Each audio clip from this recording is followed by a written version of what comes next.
baseado na palavra de Deus. Eu tenho certeza que Deus vai falar ao seu coração. Amém? 3 textos bíblicos para que a gente possa aprender um pouco de Deus a respeito dessa questão. O primeiro texto está em Mateus, capítulo 10, verso 38. Mateus, capítulo 10, verso 38.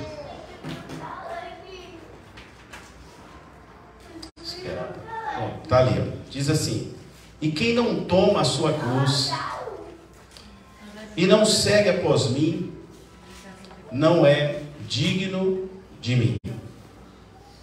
O segundo texto está em Romanos 8, verso 18, que está escrito assim: porque para mim tem por certo que as aflições deste tempo presente não são para comparar com a glória que em nós há de ser revelada. O terceiro texto está em 1 Pedro 2, verso 21. E assim está escrito na palavra de Deus: porque para isso sois chamados, pois também Cristo padeceu por nós, deixando-nos o exemplo para que sigais as suas pisadas. 3 textos, 3 ensinos diferentes para que a gente possa meditar nesta noite. O que a gente sofre? A vida nos ensina. Aprenda o primeiro manto, ou a primeira chave espiritual. Pega aí. A vida nos ensina nas provas. Pegar?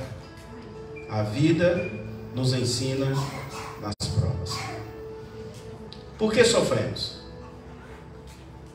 Não é simples nem fácil conjugar o amor de Deus com o sofrimento, porque não tem lógica. Como é que um Deus que ama também é um Deus que nos permite sofrer? Desde a queda, lá no Jardim do Éden, sempre houve sofrimento na terra. Aliás, antes da queda, o sofrimento não existia, mas com a queda, o sofrimento passou a existir. Estamos vivendo um tempo de muito sofrimento. Nós acabamos de sair de uma pandemia, estamos entrando em outra pandemia, agora com o nome de alguma coisa de macaco, varíola dos macacos. Cada hora macaco tem alguma coisa, né? Já trouxe o ebola, trouxe sempre alguma coisa. Então estamos entrando de bar agora para mais um período de pandemia, né? Vai ter que haver vacinação de novo. A gente acabou de sair de um período de vacinação, vamos ter que entrar em outro período de vacinação, e assim vamos, porque eu não vou pregar sobre escatologia hoje, mas quem quiser acompanhar o meu canal lá no YouTube sabe que eu estou sempre falando disso. Isso é só mais um dos sinais claros da volta de Cristo. Só não enxerga quem não quer. Quem não quer ver vai ser como o próprio Jesus avisou, será como nos dias de Noé. Eles casavam e se davam em casamento. Presta bem atenção nesse se davam em casamento, né? Você tem que vocês entenderam, porque era um período muito duro naquele tempo, bem parecido com os dias atuais, né? Bem parecido. E aí Deus avisou: no dia que eu voltar, muitos não estarão preparados, e eu vou voltar como foi nos dias de Noé. Eu sempre lembro direitinho, né? Eu imagino a cabeça daquelas pessoas falando: esse Noé é louco, ficar 120 anos construindo uma arca, não vai acontecer nada. E um dia começou a chover e não parou mais. Muita gente bateu na porta da arca, só que não tinha mais jeito. Assim será quando Jesus voltar. Muitos tentarão, mas não conseguirão ir mais. Então, meus amados, temos visto muitas lutas na vida de muitas pessoas enfermas, das mais variadas doenças. Muitas vezes nós mesmos passamos por momentos difíceis, de dor, de fraqueza, de doença também, de problemas pessoais, de problemas familiares, de problemas espirituais. Nesses momentos, costumamos fazer nossos questionamentos, né? Por que, meu Deus? Por que estou passando por isso? Por que é desse jeito na minha vida? Por que eu estou sofrendo com essa intensidade? Por que o Senhor, que é tão poderoso como o Senhor é, não poderia evitar que esse problema acontecesse na minha vida? E uma vez que tu me amas, Senhor, por que estou sofrendo desse jeito? Quem nunca fez essa pergunta? Aí eu vou fazer como Jesus: quem não tem pecado, atira a primeira pedra. Quem nunca fez essa pergunta, levante a mão. Ninguém vai levantar. Nem eu vou levantar. Porque de vez em quando também eu questiono Deus de algumas coisas. Quem nunca questionou Deus por causa do sofrimento? Ou de uma tribulação? Ou de uma perseguição? Quem nunca passou por uma prova na vida? Quem? A vida nos ensina de forma diferente. Primeiro ela dá a prova, depois aprendemos a lição. Segunda chave espiritual de hoje. A vida, primeiro ela dá a prova, depois é que ela dá a oportunidade de aprendermos a lição. Eu me lembro da minha mãe está com 95 anos. E eu nunca esqueci de quando eu era garota, ela falava assim: quando você sair de casa, vai ter momento que você vai chorar na cama e vai se lembrar das minhas palavras. E é a pura verdade. Ou então ela falava assim: você vai chorar na cama, que é lugar quente. A gente chora. Então temos que ter o cuidado com o evangelho que não prega as provas da vida. Se alguém prega que crente não vai passar por tribulação, perseguição, por prova, por dificuldade, por sofrimento, isso não é Bíblia. Pode anotar o que eu estou falando. Isso não é Bíblia. Jesus nunca pregou isso. Tanto que ele não pregou que ele também passou por sofrimento. Já imaginou se Jesus pregasse só o mamão com açúcar, só o BMW, né? Ele não estaria pregado na cruz. Jesus até disse assim: no mundo vocês vão ter aflições. Tendes bom ânimo, porque eu venci o mundo. Então ele está dizendo: comigo vocês também vencem, mas vai ter problema. Deus nunca, em nenhum lugar da Bíblia, diz que nós não teríamos problema na vida. Se alguém pregar isso, eu repito, é mentiroso. O que nós levamos tempo para entender é que a vida é temporal e finita. Guardem isso, a vida é temporal e ela é finita. A gente acha que a gente nunca vai morrer, né? Que nunca vão acontecer problemas. Agora, o que Jesus prometeu foi vida eterna. Aí, na vida eterna, ele prometeu que ela seria infinita, tá? E atemporal. Aqui não. Em momento algum Jesus disse isso.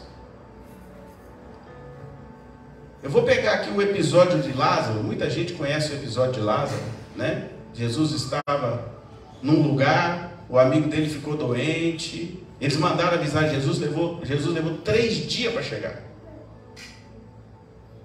Jesus ficou lá fazendo outras coisas, 3 dias depois é que ele foi chegar no lugar. Essas perguntas, então, né, não são novas.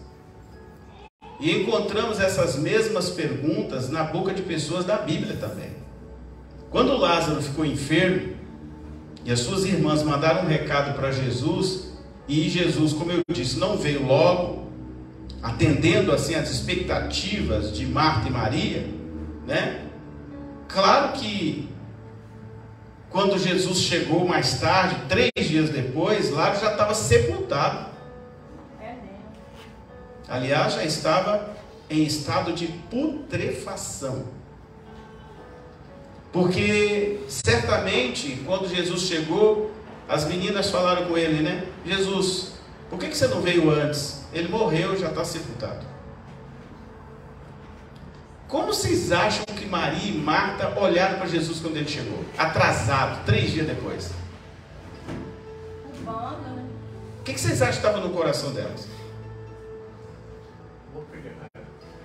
Elas estavam com raiva, com chateação, né? Devem ter olhado para ele com muito desprezo. Por que você não veio antes? Por que você deixou isso acontecer com o seu amigo? Porque Lázaro era amigo de Jesus. Foi aqui que nós ungimos você, foi aqui que nós tratamos você bem, foi aqui que nós fizemos almoço para você, foi aqui que nós fizemos jantar para você, foi aqui que você ficou pousando várias vezes, e aí você deixa o seu amigo morrer. E nem vem aqui para dar extrema unção para ele. Tenho certeza que tudo isso passou no coração daquelas mulheres. Talvez as pessoas que estão à nossa volta também estão perguntando: se Deus te ama tanto, por que você está passando essa luta?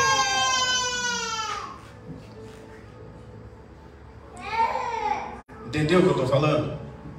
Será que não tem alguém perto de você, um amigo, um irmão, um avô, uma avó, um tio, uma mãe, que está dizendo assim: ué, se Deus te ama tanto, por que você está passando essa luta? Se você gosta tanto daquele Deus, você vai naquela igreja lá, por que você está doente? Entende? Isso é próprio do ser humano, né? Se Deus se importa com você, por que você está vivendo esse drama? Se Deus se importa com você, por que você não tem uma casa própria? Se Deus gosta tanto de você, por que você não tem um carro zero? Se Deus gosta de você, por que você não tem a sua empresa? Se Deus gosta de você, por que você tem que ir para Itajaí de moto? Você não é missionário? Por que você está de moto e não tem um carro?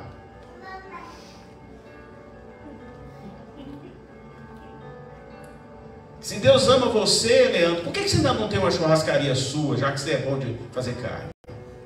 Entende? As pessoas muitas vezes questionam essas coisas. Você não é bom, Jonas? Por que você não tem sua farmácia?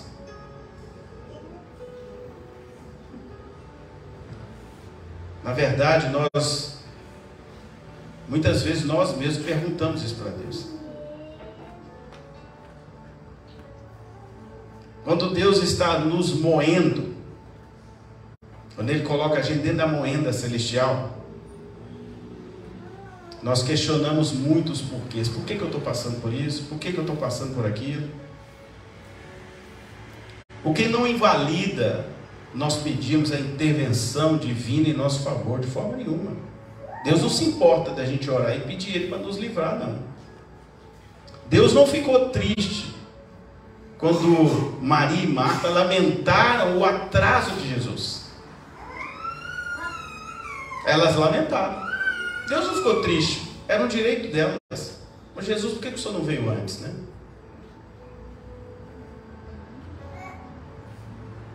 Irmãos, uma coisa que eu quero colocar aqui para vocês é que entender vida eterna é complexo. Sabe por que é complexo? Observe esse texto de 1 Coríntios, capítulo 2, verso 9. O que está escrito ali? Olha para você ver. Como uma pessoa humana que não tem Jesus, que não tem o Espírito Santo, que não tem intimidade com Deus, vai entender um negócio desse? Olha ali, vamos ler junto. Todavia, como está escrito: olho nenhum viu, ouvido nenhum ouviu, mente nenhuma imaginou o que Deus preparou para aqueles que o amam. Pronto. Percebeu?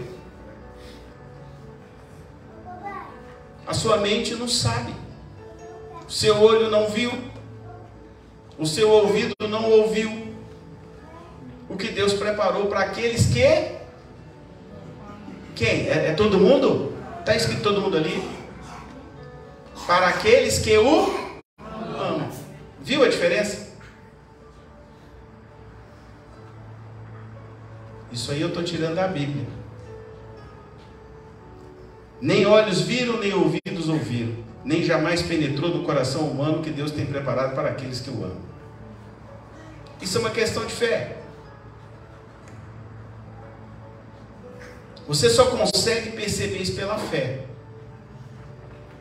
Com a sua mente finita, falha e humana, você não consegue. Porque isso aqui é profundo demais para uma pessoa normal entender. Talvez você chegar perto de um jovem hoje que não tem Deus e falar isso com ele, falar, tá por fora, mas tá doido? Isso é coisa de disco voador? Só se eu fumar uns 2 ou 3 para me entender um negócio desse aí.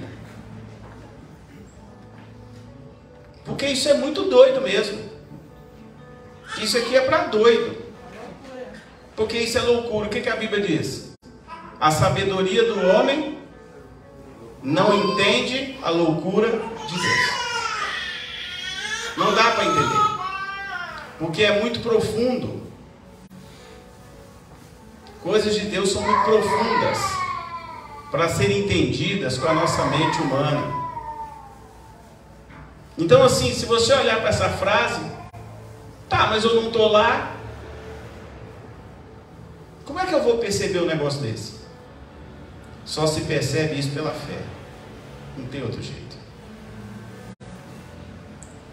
O que nós levamos tempo para entender, e muita gente passa a vida inteira e não vai entender, é que a vida, de novo, estou repetindo, é temporal e finita. E que a vida eterna é que é infinita e atemporal. É difícil compreender as coisas espirituais e a eternidade se nós não tivermos dentro de nós o Espírito Santo. Por isso que quem não tem o Espírito Santo, isso para ele é doideira. Não é isso que está na Bíblia? A palavra de Deus é loucura para quem quer entender com a sabedoria humana. É importante entender que Deus não está desperdiçando o sofrimento que Ele nos permite passar. Guarda isso aí também. Deus não está desperdiçando tempo dele quando Ele deixa você passar por sofrimento. Mesmo sendo nós filhos e não mais criaturas. O mais difícil é entender que tudo acontece debaixo da permissão de Deus, porque há um atributo que só Deus tem, a soberania. Isso significa dizer que Deus tem o controle de todas as coisas na terra e no universo. Deus nunca perdeu o controle e nem vai perder o controle de nada. O nosso sofrimento, então, não está fora do conhecimento de Deus, tampouco está fora do controle do Senhor. Paulo, por exemplo, às vezes, o sofrimento presente está debaixo de algum propósito de Deus e nem sempre sabemos qual é o propósito.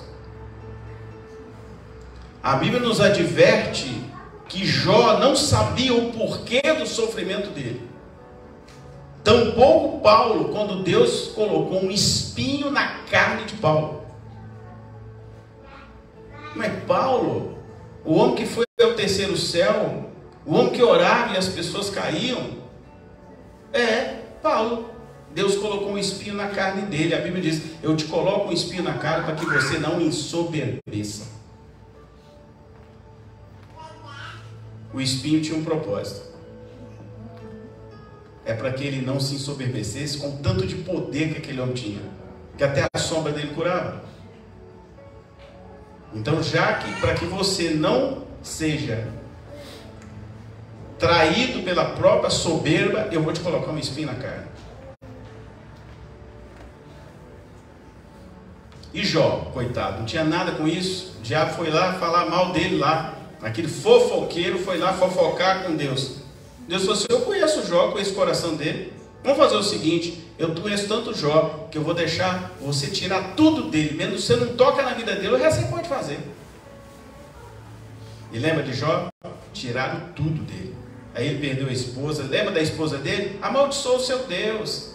Cadê o seu Deus aí que não te cura dessas feridas e tal? E o que a Bíblia diz depois? Jó, Deus restituiu ele quantas vezes mais? Porque quando Deus permite passar pela prova, e é propósito dele, ele te restitui.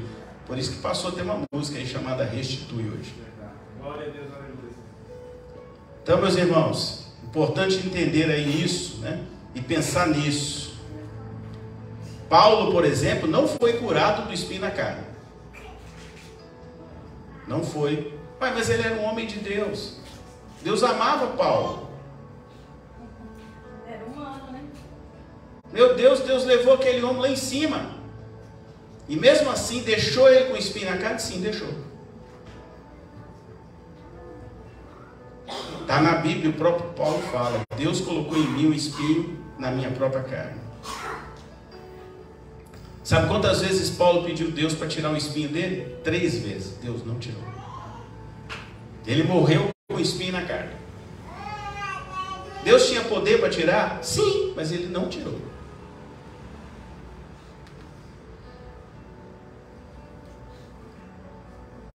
Importante entender que o espinho na carne de Paulo foi colocado por Deus como propósito.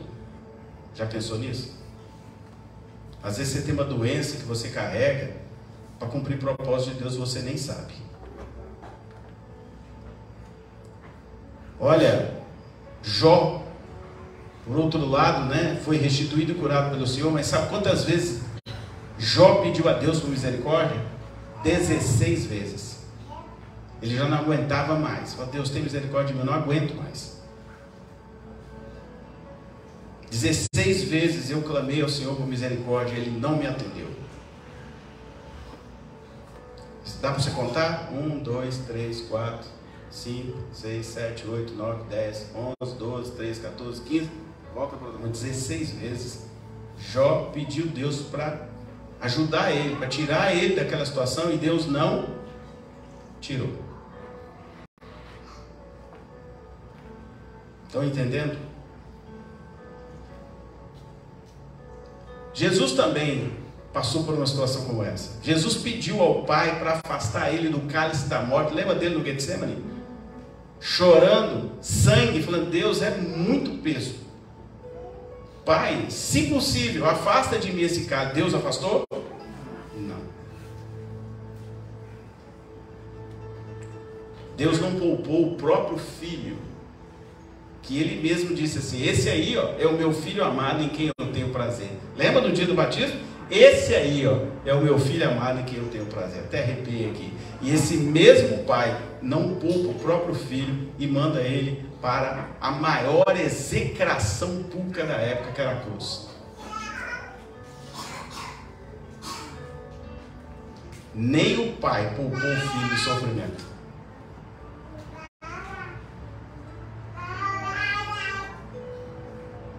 Irmãos, Deus pode ou não revelar o propósito de cada situação que Ele mesmo nos permite passar. Algumas Ele revela, outras Ele não vai revelar. E não adianta você pedir Deus para revelar pelo profeta, porque se Deus não quiser falar, Ele não vai falar. Ele vai se calar. Até teve uma música aí, né? Nós cantamos aí o silêncio, né? Deus, quando está trabalhando, muitas vezes fica em silêncio. Ele não fala com ninguém. E ele está trabalhando, mas ele está em silêncio, ele não vai falar. Ele ficou 400 anos em silêncio com o povo dele, falou nada, calou completamente, ficou caladinho.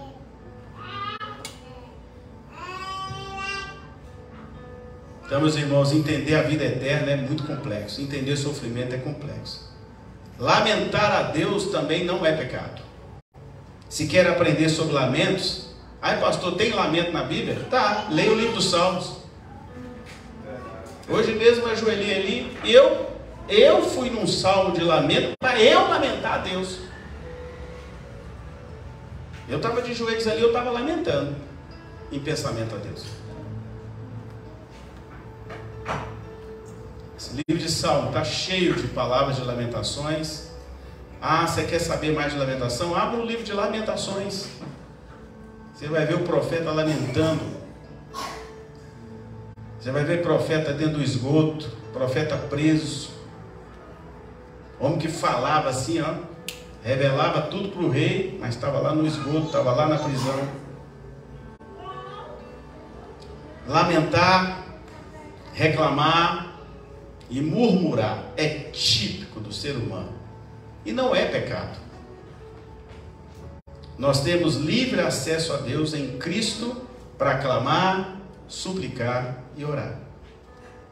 A porta não está fechada, está sempre aberta. Pode orar, pode chorar, pode clamar, pode suplicar, pode pedir misericórdia, você está livre. Você é livre em Cristo Jesus para fazer isso.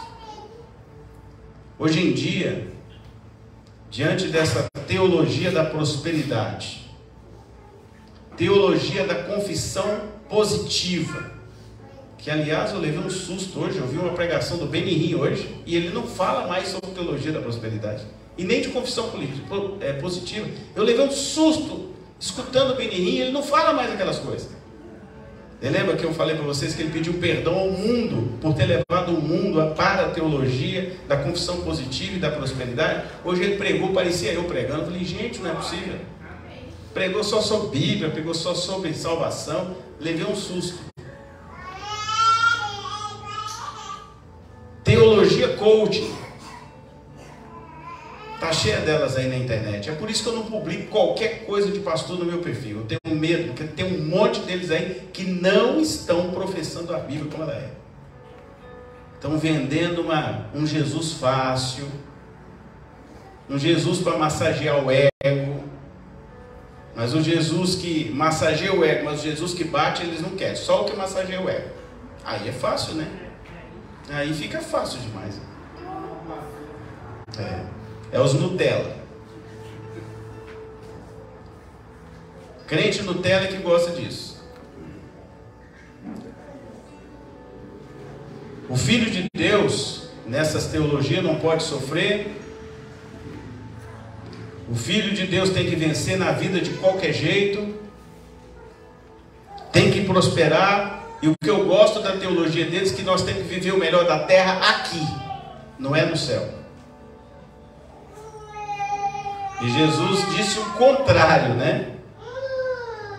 No mundo vocês vão ter aflições. Tem de bom ânimo, porque eu venci o mundo. Eu vou esperar vocês lá no céu. Foi isso que Jesus falou. Eu vou subir para fazer umas moradas para vocês lá.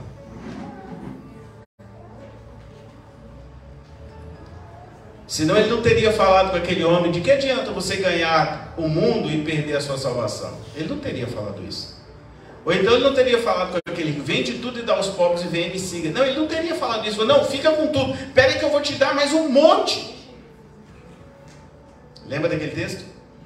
Eu disse para aquele rico, vai lá e vende tudo e dá para os pobres. E volta e me segue. Ele não voltou. A Bíblia não registra que ele voltou. Então, se fosse o Jesus da teologia da prosperidade, da confissão do livro, não, fica aí, vou orar por você aqui, e se você já tem 1 milhão, vai ter 2. Jesus fez isso? Nunca fez. É por isso que eu não acredito em teologia da prosperidade, eu não acredito em teologia coach, e nem em teologia da confissão positiva. Eu acredito na teologia da Bíblia. Essa eu creio. Tudo que está aqui eu creio. A Bíblia diz que nós temos direito a ser prófugos. Temos. Tudo isso está. Mas nunca isentou a gente de passar por dificuldades. Já ouviu alguém te questionar onde está o teu Deus que não te ajuda? Já? Pois é. Deus trabalha em nosso favor, mesmo diante de certas circunstâncias. As lições mais preciosas que eu aprendi na minha vida, as lições mais preciosas que a maioria das pessoas aprenderam na vida, não acontecem na bonança. Guardem isso. As maiores lições espirituais não acontecem na bonança, mas é no meio das tempestades que te obrigam a buscar o abrigo em Deus. A maior experiência que aqueles discípulos passaram na tempestade foi no meio da tempestade, quando eles viram que havia alguém com poder para acalmar a tempestade. Jesus disse assim: acalma agora o mar, e tudo se acalmou. Deus nunca tirou o povo dele do deserto. Não, ele fez o povo dele passar no deserto para chegar na Canaã. Quem pregar diferente não conhece a Bíblia. Todo o povo de Deus passou primeiro no deserto para depois herdar a Canaã. Glória a Deus, aleluia. Isso quer dizer o quê? Que todos nós passaremos no deserto aqui para herdar a Canaã celestial. Glória a Deus, aleluia. Qualquer um que pregar diferente não está pregando Bíblia. Então, meus amados, os aprendizados espirituais mais ricos não acontecem nos melhores dias. Nos dias da saúde plena, ou nos dias da grande prosperidade, quando você tem dinheiro sobrando, quando está tudo bem, quando ninguém te passou a perna, né? Quando você vira assim, olha e fala: eita, vou para o resort, vou para a Espanha, vou para a França, vou para a Disney. Nesse período aí, muitas vezes Deus não está falando nada. É quando Ele te aperta, é que Ele começa a falar. Glória a Deus, aleluia. É nessa hora que você fala: Deus tem misericórdia de mim, Deus. Meu Deus, cadê você, Jesus? Onde está você? Você se escondeu de mim? Cadê você, meu Pai? É nessa hora é que você começa a perceber que precisa de Deus. Glória a Deus, aleluia. É muito difícil você procurar Deus nos dias de festa, nos dias de abundância. Você não precisa. A maioria se esquece dele. Mas todo mundo que é cristão vai lembrar de Deus nos dias da angústia, no dia da dúvida, no dia da dor, ou quando Deus deixa ele entrar no vale da sombra da morte. Aí ele vai lembrar de Deus.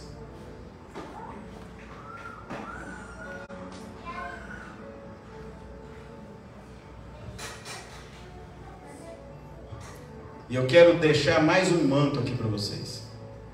Deus dá a resposta que você precisa. Verdade. Glória a Deus, aleluia. É verdade. Está sofrendo? Não se desespere. Como cantou aí mais cedo, louve. Não deixe a incredulidade abater a sua fé. Porque é exatamente no sofrimento que a incredulidade vem e começa a nos questionar: cadê o seu Deus? Cadê o Jesus que você tanto fala dele? Creia que Deus está no controle, que Deus não está contra você, porque você é filho, mas Deus está trabalhando em seu favor, mesmo quando Ele está em silêncio. Mateus 7, 9 até o 11 vai dizer assim: qual de vocês, se o seu filho pedir pão, lhe dará uma pedra? Ou se pedir peixe, lhe dará uma cobra? Se vocês, apesar de serem maus, sabem dar boas coisas aos seus filhos, quanto mais o Pai de vocês, que está nos céus, dará coisas boas aos que lhe pedirem. Estão entendendo isso aí? Isso é Jesus falando. Vocês que são maus, são pecadores, são vingativos, são fofoqueiros, buscam o pecado, sabem dar coisas boas aos seus filhos, quanto mais o Pai que está no céu, que é bom por natureza. Está entendendo aí a analogia? Aí depois fala que Jesus não tem cajado, né? Olha a cajadada que ele deu aí.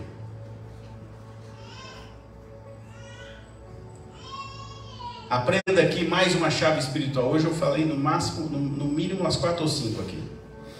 Deus, na maioria das vezes, não dará a resposta que você espera. mas Ele dará a resposta que você precisa. Amém? Estão pegando aí? Eu vou repetir isso aqui, essa é uma chave, hein? Deus, na maioria das vezes, não dará a resposta que você espera, mas dará a resposta que você precisa. Amém? Pegaram? A graça de Deus nos basta. Sabe por que ela nos basta? Porque a graça de Deus é suficiente. O mundo não consegue preencher o vazio existencial que as pessoas precisam. O vazio existencial só consegue ser preenchido por Deus. Nós tivemos essa experiência essa semana, não é, Igor? Aquela pessoa completamente vazia, não sabendo o que fazer, batendo cabeça daqui, cansou de ficar vazia, aí procurou o único que é capaz de preencher o vazio dela. Não é verdade? Sem citar nomes, né? Mas você passou pela mesma experiência que eu. 2 Coríntios 12, verso 9, tem um ensinamento final aqui para nós essa noite. 2 Coríntios 12, verso 9. Está escrito assim: e disse-me, a minha graça te basta, porque o meu poder se aperfeiçoa na sua fraqueza. De boa vontade, pois me gloriarei nas minhas fraquezas, para que em mim habite o poder de Deus. Amém? Eu vou repetir esse texto porque ele é muito forte. A minha graça te basta. Essa é a graça de Deus. Porque o meu poder se aperfeiçoa na sua fraqueza. Pegar? Amém? Hoje eu quero terminar o culto de uma maneira diferente. Eu vou chamar vocês para virem trazer os dízimos e as ofertas. Eu vou pedir para colocar aqui. Nós vamos fazer isso de uma maneira diferente hoje. Eu fiquei muito abençoado